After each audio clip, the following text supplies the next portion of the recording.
Valentine's Day is upon us, and so this week's video is all about ahava.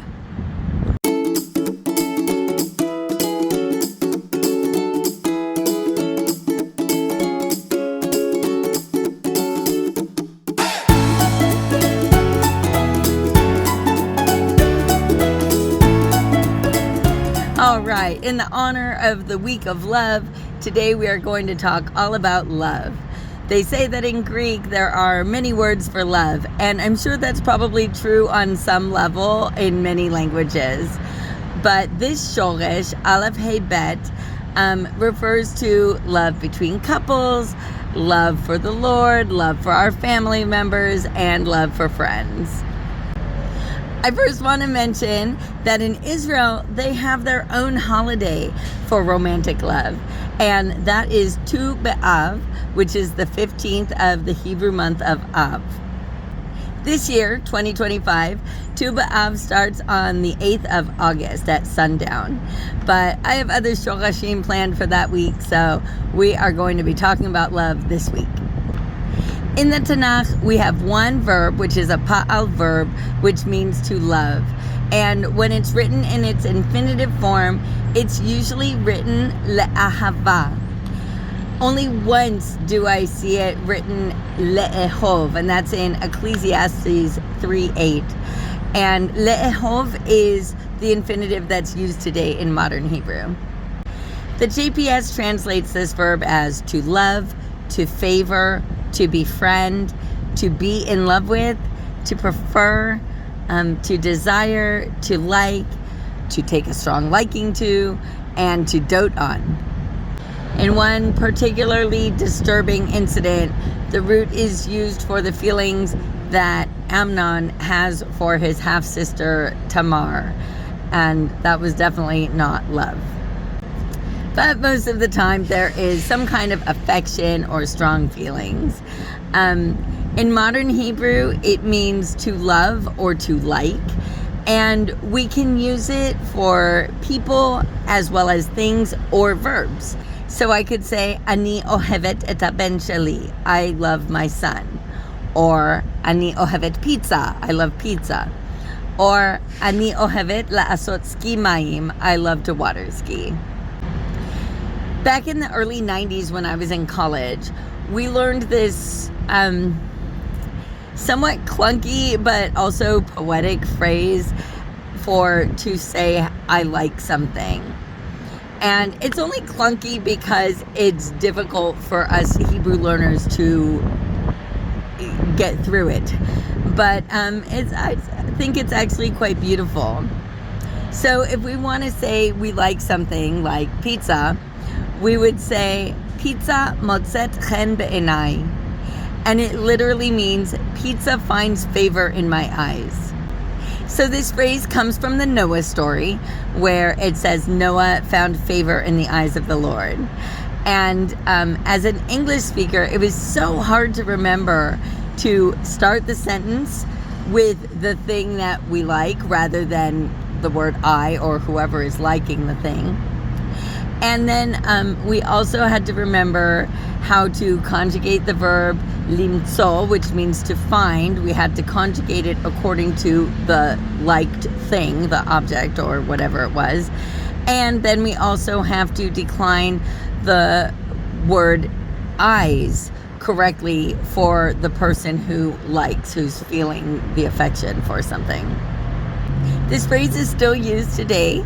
I used it once recently with one of my teachers, and she was impressed. But I just don't think it's as common as using le'ehov. Le'ehov is so much easier, and I think it's just a more common phrase. I think maybe ze motza chen be'enai maybe is a little more fancy. The verb le'ehov, or le'ahava as it was known in most of the Tanakh, conjugates for the most part the same in the Tanakh as it does in modern Hebrew. The third person singular masculine past tense form, which normally is ahav and should be ahav, sometimes gets translated, or sometimes is ahev. in the Tanakh, and that never happens in modern Hebrew. And I'm not quite sure why that would be. I don't know if it's related to the hay or if it's just an odd conjugation. But the shoresh does have two problem letters, the Alef in the first position and the hay in the second position. And these are both gutturals, and so they can cause some vowel changes. The hay causes a few forms to have a chataf patach, where a schwa would normally be in some forms. And it also causes the last vowel in the imperfect or future tense to have an a sound rather than an o sound. So, such as in this form, ye'ehav. And the Alef causes some vowel changes too, which we can also see in ye'ehav. The vowel pattern is because of the Alef. And so both of those vowel changes are very predictable. Anytime there's a hay in the second position, you're going to have this chataf patach instead of a schwa, because a hay can't take a schwa. And you're also, the hay, when it's in the second position, the future tense or the imperfect, always has that ah sound at the end rather than an o. And same with the Alef at the beginning, causing the vowel pattern. So none of these are unexpected. In modern Hebrew, the future tense is really irregular. I'm going to go through all of the modern Hebrew tenses of le'ehov on my TikTok channel this week. So check it out if you want to hear and read them. You can also see them on pealim.com, but as far as I know, they don't pronounce the words for you. In modern Hebrew, the verb le'ehov takes the preposition et, unless what you love is non-specific, like pizza or sushi. And also not when what you love is a verb, like water skiing or eating falafel in Haifa. You can see my recent video on the word et if you're confused as to why you wouldn't use it with pizza or sushi. In the Tanakh, the verb to love often has et after it and often has nothing after it, just like in modern Hebrew. Although I saw many cases where in modern Hebrew it looked like there would be an et, and in the Tanakh there was nothing. To love is also one of those verbs that can have an extra ending, which I'm 99% sure is a direct object ending. Remember, I have not actually studied biblical Hebrew. I'm just making an educated guess based on my knowledge of linguistics.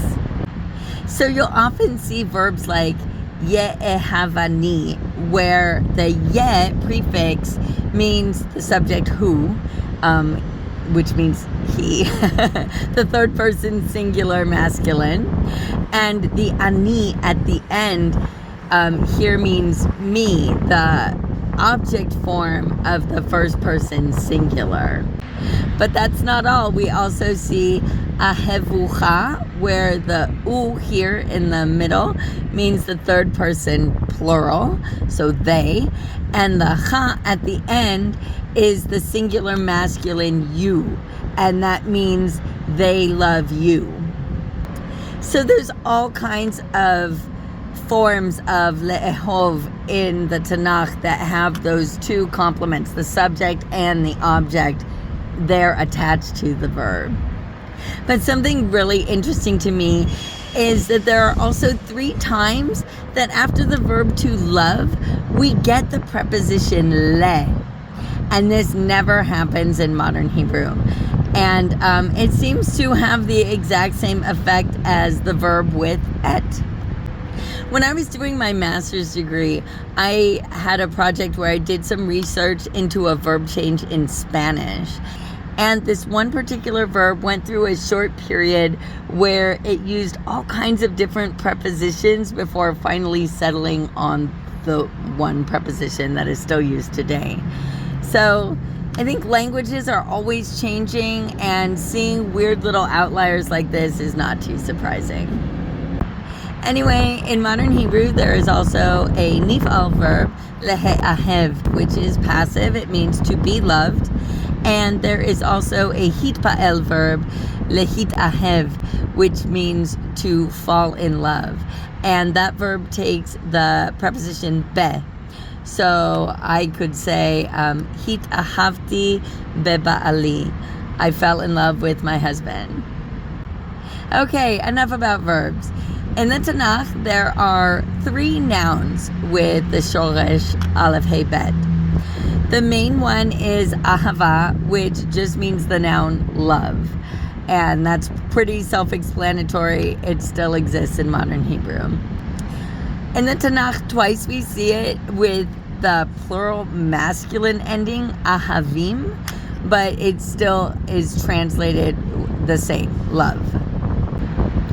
There's another noun that stems from the masculine present tense or participle form of the verb. So it's ohev, or we always see the construct form of the plural ohave. We never see ohavim itself, the regular plural. And we see it also a lot with a pronominal ending ohavai or ohavav or ohavayich. And these are often translated as friend or as he or those who love the person whose pronoun is at the end of the word. And this is something that I think is so cool about Hebrew. The difference between those who love a person and he who loves a person is all about the ending. So we do see a couple of minimal pairs in the Tanakh. And minimal pairs are pairs of words that are exactly the same except for one aspect. So one minimal pair is ohavi and ohavai. And both the E and the I ending refer to me. But the difference is that the E ending means that whatever the noun is that it's attached to is singular. And the I ending means that that noun is plural. So ohavi is my friend, one friend. And ohavai is my friends, plural. And there's also ohavo, his friend, and ohavav, which is his friends. And these constructions still exist in modern Hebrew, and they can be really tricky. At my Ulpan, we don't cover it until level 6, when we are way deep into the grammar. And the last noun is always seen in the plural and with a pronominal ending, and it means lovers. So me'ahavayich, your lovers, me'ahaveha, her lovers, me'ahavai, my lovers. And this word usually refers to a prostitute's lovers. So probably not too much of a love connection.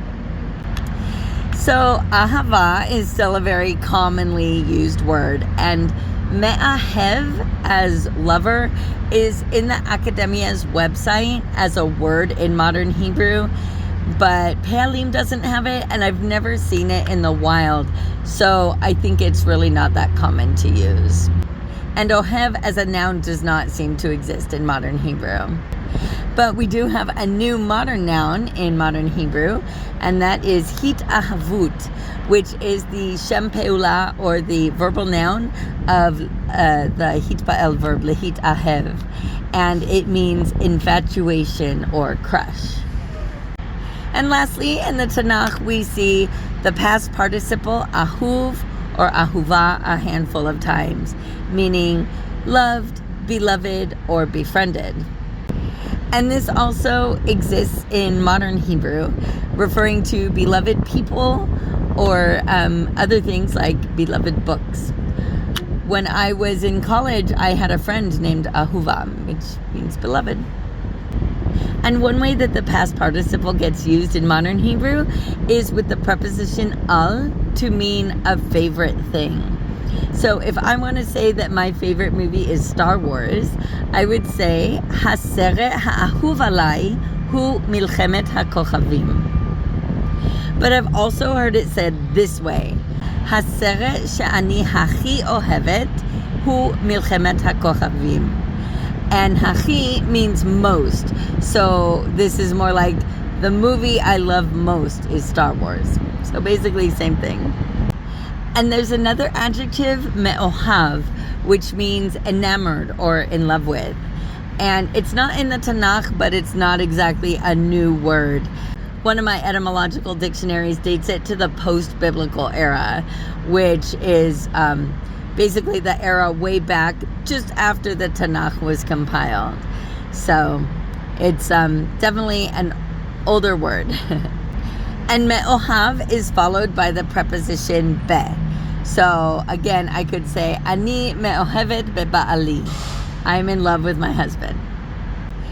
There was also a failed attempt by our beloved father of modern Hebrew, Eliezer ben Yehuda, to make words related to the idea of flirting and even philandering out of a related shoresh, Alef Hay Bet, Hay Bet. But none of these words took off. I see the words in my older dictionaries, but they aren't in any of the more recently published dictionaries, and I certainly have never heard anyone use them. And I want to close by talking about two famous passages from the Tanakh.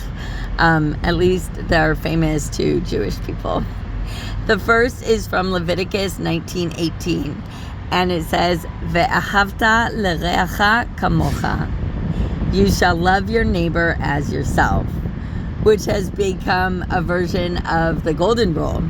There's even a song about this line that my son learned when he was 7 years old in Hebrew school, and I've even seen it on bumper stickers on cars. And the next one is often referred to as the Ve'ahavta, and it starts at Deuteronomy 6:5 and goes through Deuteronomy 6:9. And this passage is right after the Shema, which is our holiest prayer that we say every day. And it's a little bit long, so when we say it, we actually normally chant it. And I notice that the chanting really helps, because occasionally I'll try to say it or remember all of the words without actually chanting it, and I really struggle to remember what's said. I actually have to chant it in my head because it's hard to remember without doing that. So that's it for today.